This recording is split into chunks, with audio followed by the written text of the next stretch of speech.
Hey, everybody. Welcome to the AI Applied podcast. And we have a special guest, my friend, Matt Lewis. And Matt and I go way back, grading on the curve of generative AI stuff. But Matt is at Inizio Medical. He's the chief AI officer. I think technically he's the global chief artificial and augmented intelligence officer. But Matt is one of my absolute go-to smart guys on this topic. He does a ton of speaking around this. Absolutely thrilled that he made the time to join us, probably coming off 4 other podcasts right now. But Matt, welcome. Tell us a little bit about, how you got here in your career. And because you're sort of like one of our go-to like chief AI officers when I think about that new role. Yeah, sure. First of all, long-time listener, as such a thing goes, in the generative AI continuum, and first-time guest. So thank you very much, Jaden and Connor, for having me on. So much appreciated. This is the highlight of my day. Thanks again. It's been, a whirlwind the last 10 months in this role. I continue to think that it can't get any crazier. And then every day, something additionally insane happens. And I know, we've talked about this separately. We talked about it directly in LinkedIn recently. Connor, I was kind of suggesting to you that we're running out of superlatives to describe the amazingness in generative AI. But today, you're right. This is not my first podcast that I've done. I came right from another podcast to join your podcast, which is, if you would have told me that I would have been doing that even a year, let alone 2, 4, 8 years ago, I would have called you crazy. Because it's unbelievable kind of pace with which things are changing, and also just the strong interest that both practitioners as well as people out in the world have for this topic, and the engagement that they have to learn more and hopefully do more in their worlds. My work has been kind of interesting as well. I do currently serve as Chief AI Officer for Inizio Medical. Before I was in that role, I was Global Chief Data and Analytics Officer, also with Inizio for about 6 years. I started the analytics practice at Inizio back in 2016, and we used our artificial intelligence in that role. It was, probably about half of what we did, like natural language processing, machine learning, sentiment analysis. We built our own models, productionized them, and the rest, as well as a lot of other advanced analytics things. Inizio, by the way, is the largest partner to life sciences. We help firms that are in, say, pharmaceuticals, biotech, medical device, digital therapeutics commercialize their science and bring it to market so that people with illnesses can hopefully live better lives.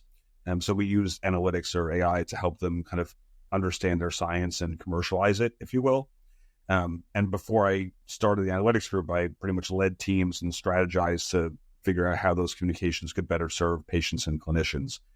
So it's just been crazy, in a word, for the last year or so. And I'm really interested and curious to hear from both of you as to where you think things are going, and see how we can get there together. Yeah, 100%. It's obviously been a whirlwind of a year, I think, for everyone, even if you're not directly involved with AI, just because of how AI is, touching and impacting everything. I would love to hear from you, Matt. Maybe what are some of the things that have been the most surprising for you? Some of the maybe the technology or the transformations, the things that you were, oh my gosh, I was not expecting this, but some of the biggest, surprises. Yeah, I would say that's a good question. I think there are some kind of obvious surprises, and then some not as obvious surprises. The obvious surprises are things to me that are obvious as a former chief data analytics officer, and I think there is some kind of consistency between the CDAO role, the chief data analytics officer role, and the CAIO role, the chief artificial intelligence officer role. It's not to say that everyone that's listening to this show that's currently a chief data analytics officer should be the CAIO role, because I know everyone's got to send me a note asking you how they become one next. And some people could do that, but not everyone. But one of the kind of obvious surprises, if you will, that I've seen is that a lot of people last year kind of just rushed into the generative AI space and just for some reason thought that they could just literally sprinkle on a little bit of generative AI, dust onto whatever they were doing, and it would magically transform their entire world overnight without considering the fundamentals of data science.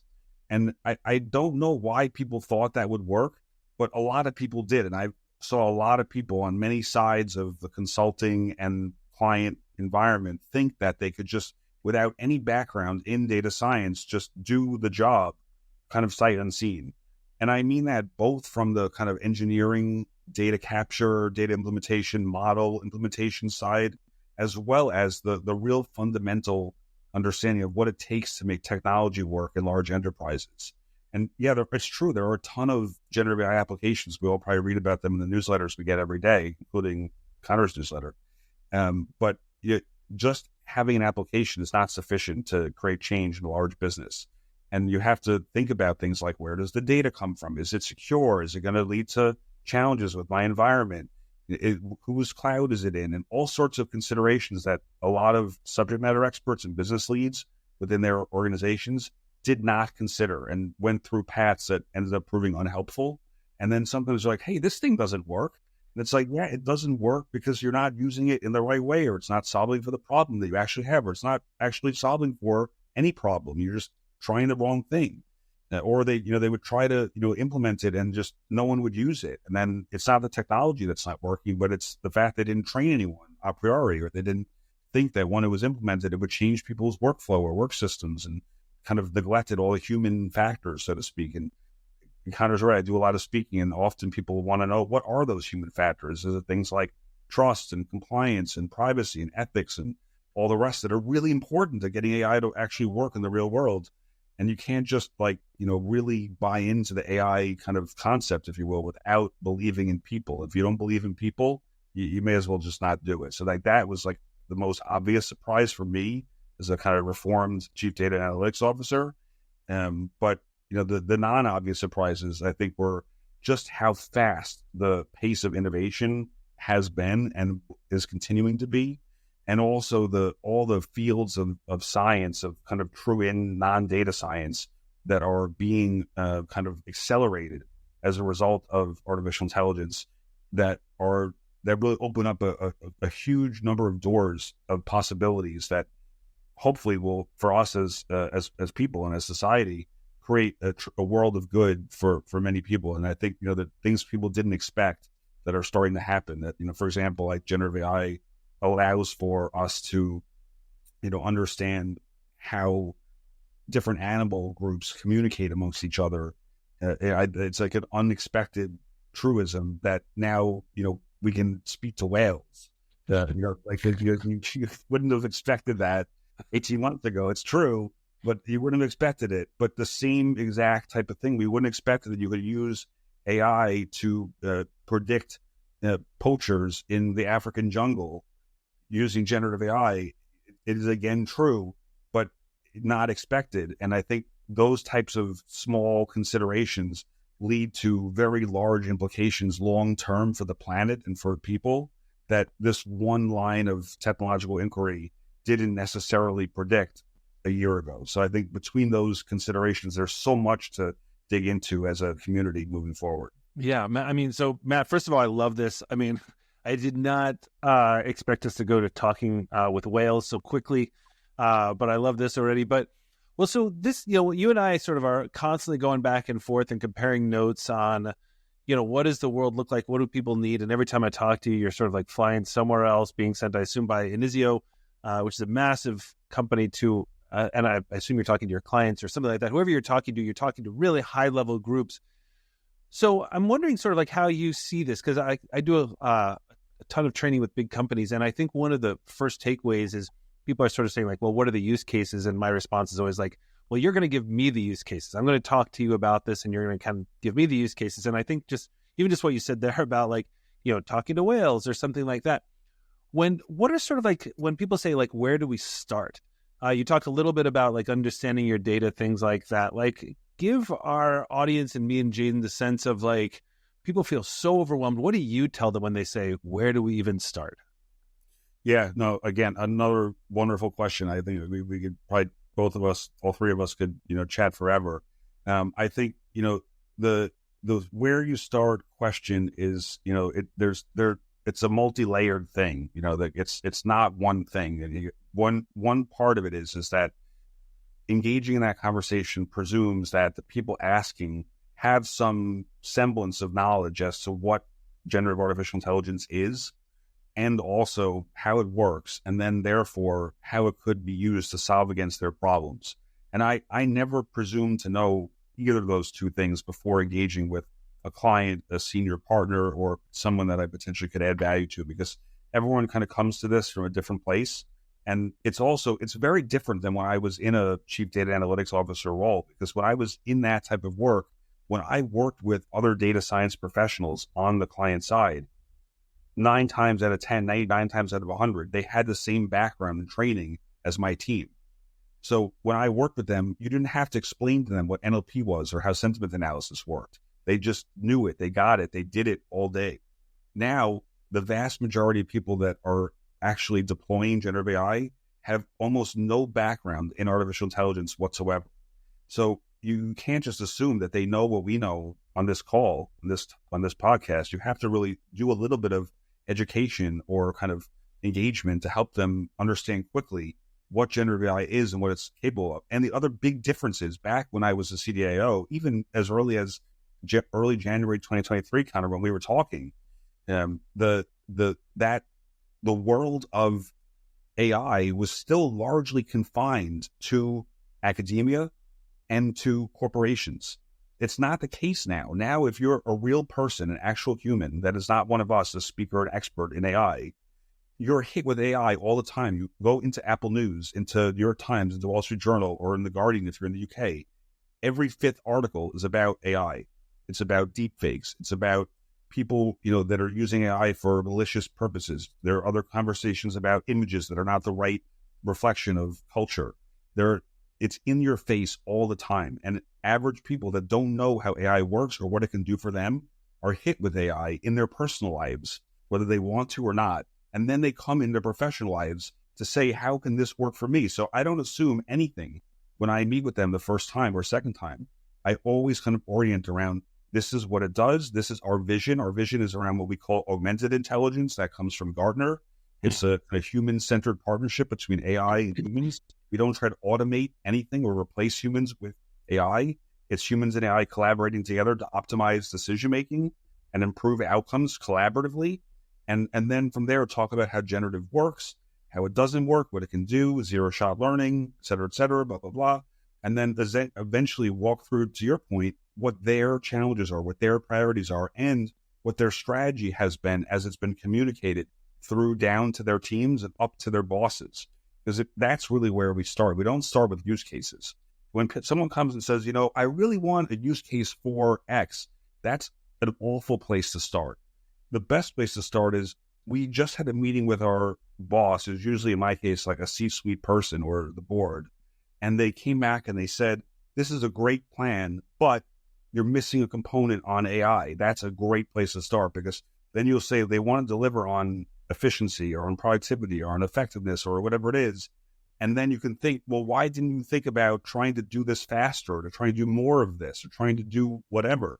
And then you're having a practical discussion of things that you can deliver against that can be optimized or ameliorated through AI. That's useful. Yeah, I love that. I think that's so critical. And yeah, you move so much further doing that.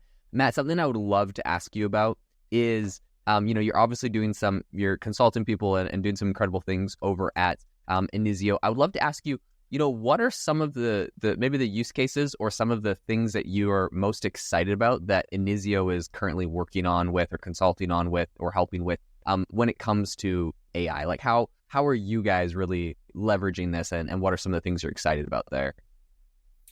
Yeah, I think so. The work that we're focused on is primarily in the kind of bridge between the clinical trial is over, but someone hasn't yet registered a compound for commercial use yet. So it's in that kind of like gray area, if you will, where, that science is compelling, but it's not someone using like a drug, if you will, in their own life yet. So, there's a ton of medical information. There's a lot to pick through. Time is really critically important, but, you want to make sure you're getting the right information to the right person at the right time. So we can quickly get insights out and get them to the right person. That's really where a lot of our focus is. And I think a lot of other enterprises have similar challenges. But in medical and in pharmaceuticals, that's really paramount, is trying to sift through a lot of technical information, make sure that it comes through in terms of the communications that are generated into terms that can apply to physicians, to non-physician clinicians like nurses and PAs, pharmacists, and then ultimately be resonant to the governments, the FDA, to patients and the rest. So one of the things that we've had out for a number of years is kind of a non-generative AI platform that does what's called intelligent literature monitoring, which essentially goes out and kind of like canvasses the entire environment of things like publications and articles and Congress abstracts and things like patents and the rest, and kind of understands what's actually resonant today. And of the things that are resonant, what might you want to pay attention to as a business user that could actually affect your job? And typically the way that people would do this before AI is they would literally do it by hand, so to speak, going into sources like PubMed or clinicaltrials.gov or whatever it might be, and try to find the actual records that are relevant to them. And as a person, I used to do this when I worked at companies like AbbVie, Boehringer Ingelheim in the past before I was on the consultancy side. That it would take forever. You'd miss things because you would only have so much time. Maybe the things you got were the right things or not, but you never really knew. And you could never remember what you got because you had to move on to the next thing. So the AI is able to both classify in and classify out the appropriate stuff, kick out the stuff that doesn't matter and pull in the stuff that does. And then using summarization, signpost the content that you actually want to read so you can quickly understand what matters, and then save for both content generation and integration the assets that follow. Now using generative, we're able to extend that forward and move it into a consideration where that type of content can become things like patient lay summaries, which are these like quick synopses of clinical trials that patients ingest, or systematic literature reviews, which are broader examinations of entire programs of work that a regulatory body might review or consume, or other things like scientific papers or posters or that type of consideration. On the roadmap, we're looking at considerations around how do we support experts that are in peer-to-peer conversations, like what we call medical science liaisons. I was an MSL about 23 years ago, where you're having a conversation with a doctor in their office on technical topics. It's not a sales conversation, but it's a scientific discussion, and it's leveraging slides and posters and reprints and other discussions. If you move that to a generative environment, instead of just taking the stuff that was available 3 months ago, maybe it's a dynamic content generation. You ask me a question, and in the actual office, generative AI spins up a 15-second Sora-based video per request that is relevant to your question, and then you use that immediately following to improve someone's health. That's where we're headed. So there's so much possibility here to kind of speed time to decision, to improve narrative, if you will, and leverage clinical outcomes in the setting. Yeah, the medical space is phenomenal, and I think it's so excited about it, just in terms of drug discovery and everything else. I mean, it feels like it's one of those things that really is going to hit home. But one of the challenges you have, Matt, excuse me, and you and I have talked about this a lot, is that you are in the regulated space, right? And so, Matt and I wrote a white paper for Inizio Medical just around this, like generative AI in regulated industries, taking life sciences as a case study, just because Matt and I were talking for probably months at this point just about all these challenges in the regulated space.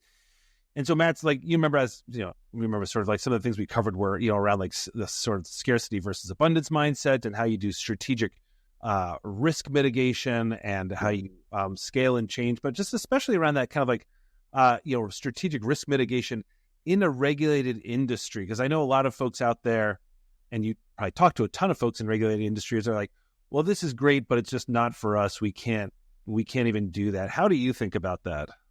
Yeah, I mean, this is another example, Connor, of like one of those things that is changing very fast. I still do think that the principles and the content and the overall value of the white paper that we co-authored is highly relevant. And if anyone hasn't read it, go download it. But independent of that, the tenor and the types of kind of questions that are coming from leadership in these companies has shifted, even in the 3 months, I think, since we finalized the content there. It reminds me of, I'm sure you both probably saw this article that was posted a couple of days ago at Disney about this, those activist investors at Disney that are challenging the Disney kind of bottom line, suggesting that if they enhance their approach using artificial intelligence, it can increase their share price by like 150%. And then, a couple days later, or maybe the next day, there's a press release from that generative AI platform called Inkit. If you guys have seen that, which is one of these firms that uses Gen AI to essentially spin up self-published books. And in their press release for Inkit, they describe themselves as the Disney of the 21st century, and it's specifically stated that way explicitly in their press release. And it's actually really interesting and timely because and I'll come back to the question about the regulated industry in just a second, but the interesting thing is that the activist challenge to Disney essentially says you can't get there from here. You can't grow Disney to the way that it needs to grow without transforming using generative AI. And then Inkit says literally a day later that we couldn't exist if Disney had done this correctly. And the way that we intend to grow in value is to essentially build a platform that content creators can build their own books that will then amortize, invest, and scale using the platform, doing what Disney should have done in the 21st century and making content relevant and accessible for humanity. And really, they're right, Disney should have done that. Mm-hmm. But the thing that's really interesting is that the activist investor thing is almost like saying that the company leadership should have proactively put that consideration forward. And if they don't, they're going to get challenged by shareholders, by investors, by outside parties. Then later, the Inkit press release is saying if they don't get challenged internally by their own, they will get challenged by an outside innovator. This exact phenomenon is already starting to happen in regulated industry. I can tell you privately, without stating names, that I've been in conversations within the last fortnight, within the last couple of weeks, where senior clients that I'm engaged with have told me that they've put forward plans, 2024 plans for how they support and implement their activities in the medical life sciences space. And they've had direct challenges from C-suite within their organization saying, this looks great, but where is the generative AI component in this? If you don't have a generative AI component, this cannot progress. Your role cannot progress. That is unheard of in this space. It really does shift generative AI from being, or AI in general, or analytics in general, from being a tactic to being transformative. And to come from the C-suite is really a way of heading off shareholder or an activist investor or an innovator challenge, which is the next step or the last step to potentially come. But I think you're going to start seeing a lot of this. So while the other concerns of scarcity and abundance and the regulated mindset of compliance still definitely matter, I think they're starting to become this like growing imperative, this business imperative that this is necessary. How it gets done is still left to the department heads, to the divisional leads, but that it gets done is imperative. Matt, this is so fascinating. I like Connor, to be honest. I think healthcare is one of my areas that I'm the most excited. Having AI integrated, having the ability to, support doctors and to do, drug discovery. Like there's so many incredible innovations here that I think we're all following and really excited about. So this has been fascinating to have you on to kind of share some of your insights. As we're wrapping up, I'm wondering if you could give one piece of advice, maybe a piece of advice to share with people within organizations that are looking to make AI more effective. Like you mentioned, there is leadership in organizations that are being like, hey, look, we need generative AI, we need AI embedded into what we're doing here to drive efficiency, et cetera. But not everyone knows how to correctly implement that. There's some confusion on the best ways. I'm wondering if you have a piece of advice you could give in relation to those people that are, trying to make some of these implementations. Yeah, I mean, the simplest advice and the truest advice is just start. I used to say that like there's no, that's my favorite quote you'll see to my email signature when we email back and forth is it's an Albert Einstein quote. And it says the only true knowledge is experience, and it is true. 100%. You can read a ton in the space. You can consume AI newsletters and blogs, listen to podcasts like this one, which is great. But until you actually use AI, generative AI, enough to get frustrated with it, and enough to be like, what the hell is this? It's unbelievable this even exists. We can talk to whales. You haven't done it enough. You have to have experience to be able to react positively. And at this point, it's not like when I was a CDIO and the people across the fence also were data scientists. It's not like that. But it doesn't have to be. But the people you work and interact with, they have to have experience. If they don't have experience, they can't understand what is likely to work in their environment and what is useful to solve against. And I think a lot of people they're nervous. They're nervous because they haven't started yet and they think it's too late. And they're also nervous because they think if they start that it's going to be like the snowball rolling down the hill. It's going to just keep rolling. And eventually they're not going to have a job. Like it's going to turn into a robot and then the robot's going to take their job. But neither one of those things is March 1st, 2024. They need to start now or soon and learn and grow and develop, and we'll see what happens. But so far, what we've learned has been positive, and there's been strong outcomes that are positive for them and for their organizations and for society, and we'll continue to learn and grow together. Matt, I love all this. Thank you so much. This has been phenomenal. I'll let Jaden close out, but I will say you've given me sort of my new tagline, which is like, use generative AI until you are talking to whales. That's how you know that you have nailed this. Folks, follow Matt Lewis on LinkedIn. Follow anything he writes. Honestly, he's been one of my go-to smartest guys on this topic. Obviously, he's in the medical space, but he knows just a ton about everything. And Matt, thank you so much for giving us your time today, buddy. Yeah. And thanks, guys. That was a lot of fun. Yeah, Matt, seriously, this has been phenomenal having you on. So many amazing insights. For the listeners, we'll leave a link in the show notes to Matt's LinkedIn so you can find him there. And make sure to leave us a review, rate this podcast wherever you get it. It's been phenomenal having Matt on and having you as a listener today. Hope you all have an amazing rest of your day.